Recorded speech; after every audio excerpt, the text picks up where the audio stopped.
heart of the Rockies, Mother Nature has declared an extra ski dividend for latecomers like me, and she keeps her white powder dry from November till June. U.S. Highway 6 down there forms the hemline of Arapahoe Basin, and on up the lap of Norway Mountain are a dozen ski trails, miles of them, and unlimited snowfields above timberline. Somehow the size of it always surprises me. I can never really remember how big it is. After that first tempting look, it seems to take forever to come down off Loveland Pass. Actually, it's only a few minutes to the lodge, then to the lift, and then... You know, I like to think back about the first time I ever visited the basin, back in, well, never mind when. I was a carefree, unattached girl who had decided on the spur of the moment to step from springtime back into a Colorado winter. Arapahoe Lodge, there it was, just like the travel folders, with ski tracks right to the front door. Looked like a lot of people had been attracted by the beautiful and convenient setting, but there still seemed to be plenty of room for me. The trails and instructors must be good, I thought. No lame ducks were in sight anywhere. And the natives certainly seemed friendly enough, basking in the warm sunshine. In fact, they looked just like the kind of people you always hope you'll meet when you're vacationing. Some sweet, some kind of nutty, and all of them nice. In fact, you can run into anybody here, even globetrotter Lowell Thomas. And you'll surely spot Larry Jump, president of Arapahoe Basin Incorporated, who drops in often to say hello to the friendly gang that runs the famous Arapahoe Ski School. Heading the staff of certified instructors is the ski school's director, Willy Schaeffler, who coaches the 9-time national collegiate champion ski team from Denver University, and Eric Windisch, co-director of the school.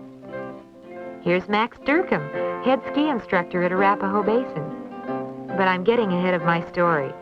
When I was finally ready, Eric assigned me to a beginner's class, and I was relieved to learn that everybody else was just as green as I was.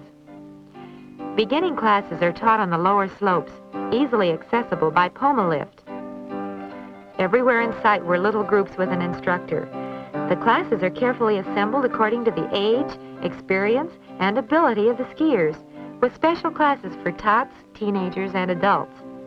In the warm, still air, it was hard to believe that a snowpack 4 or 5 feet deep could exist, but here it was.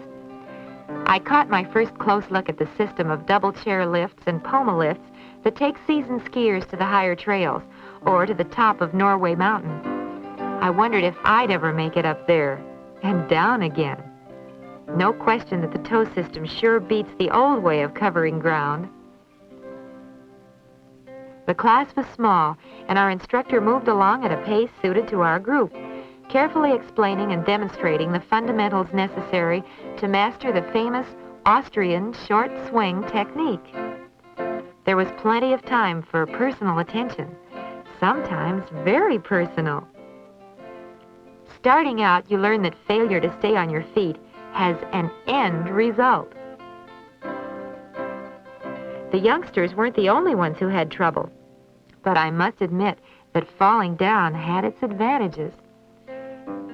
In the following days in the ski school, we practiced, and practiced. I didn't realize there was so much to learn in perfecting the short swing.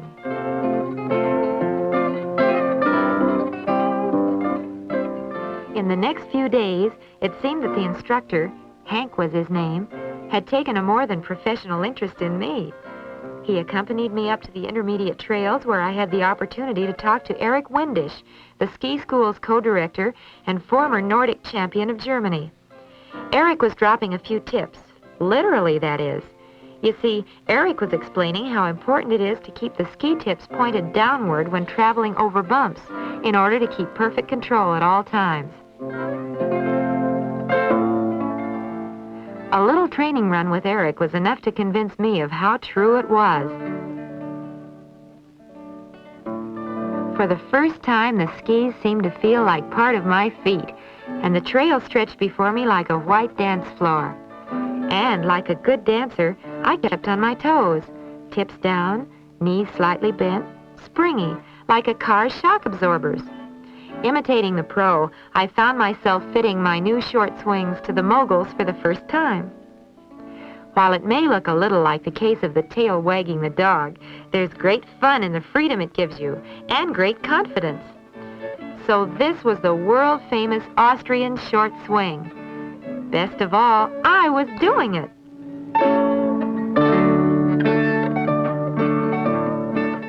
A few days later, I had a great opportunity.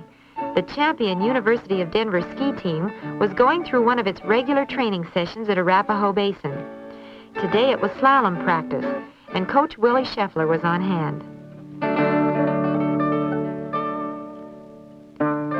As Willy explained it to me, the slalom is simple enough. Anyone with good coordination, rugged training, and a built-in zigzag attachment can do it. As Willy said, the slalom is the A-B-C of precision skiing. It was on these same slopes that Chuck Ferries was later to practice under Willy's expert guidance and perfect the style that earned him top international slalom ratings.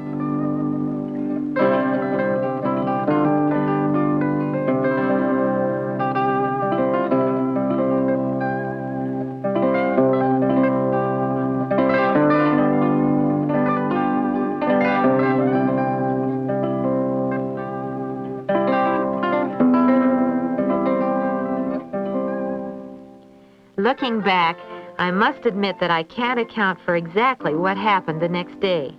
Maybe it was the cheese fondue or the party in the Rathskeller the night before. Call it temporary insanity, April Fools, or what you will. But the fact is, I had the sudden springtime urge to play hooky from school.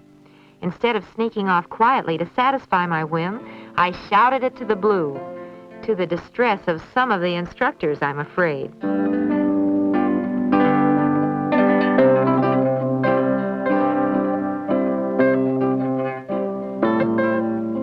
I spotted a deserted snowbound cabin and fell into a bit of good fortune. I decided then and there to do a little private sunbathing.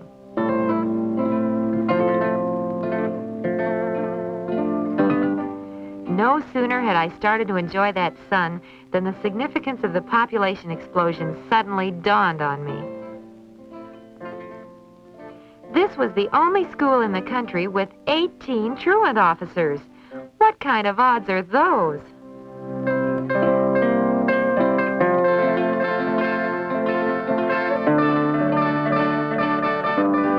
That afternoon, I had my chance for revenge. I had the feeling that my favorite instructor, Hank, had tipped the boys off and led them to my sunbathing hideaway. So I decided, let's see how well he does this afternoon without his ski poles. Someone spotted my maneuver and shouted, "She's at it again." The whole swarm emerged, and the chase was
But by this time, I was getting a little tired.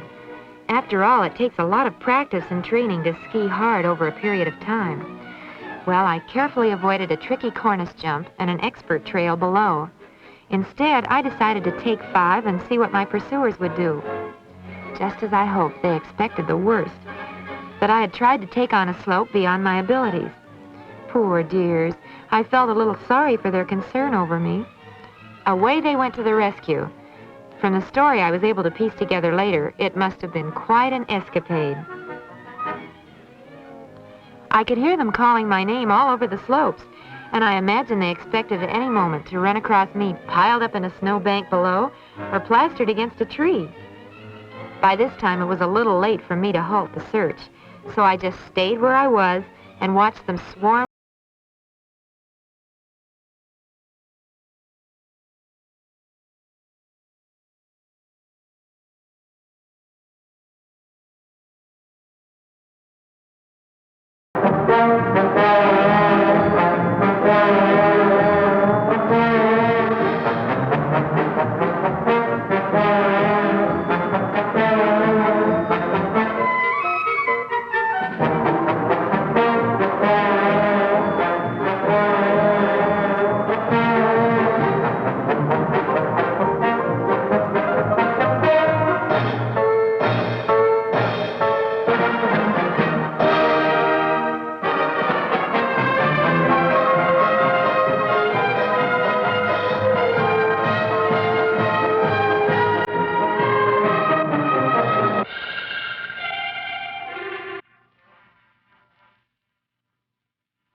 Hank, who had borrowed some poles and joined the chase late.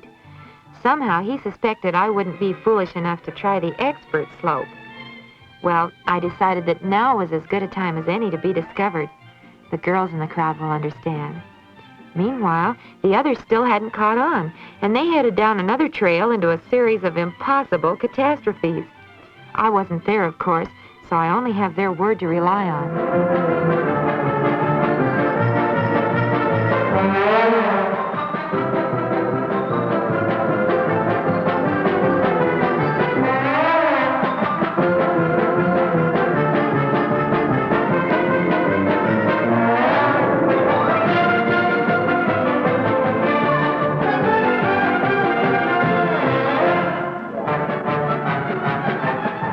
Near the end of the chase, to hear Eric tell it, he captured the all-time unofficial jumping record.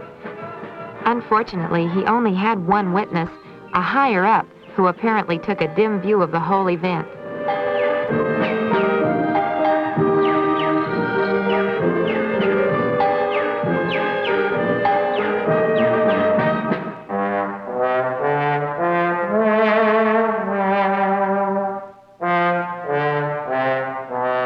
Eric hastened to remind us that this particular maneuver was for experts only, and that the descent was somewhat disorderly.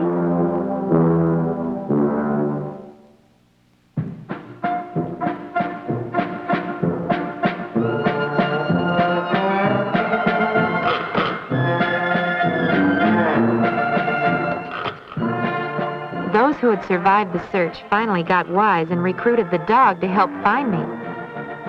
And find me he did, or rather, us, and the whole show ended in a snowy reprisal for all the grief I'd caused.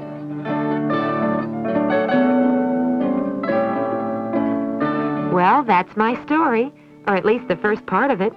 Today we can look back and laugh. A postscript might be added here to bring us up to date.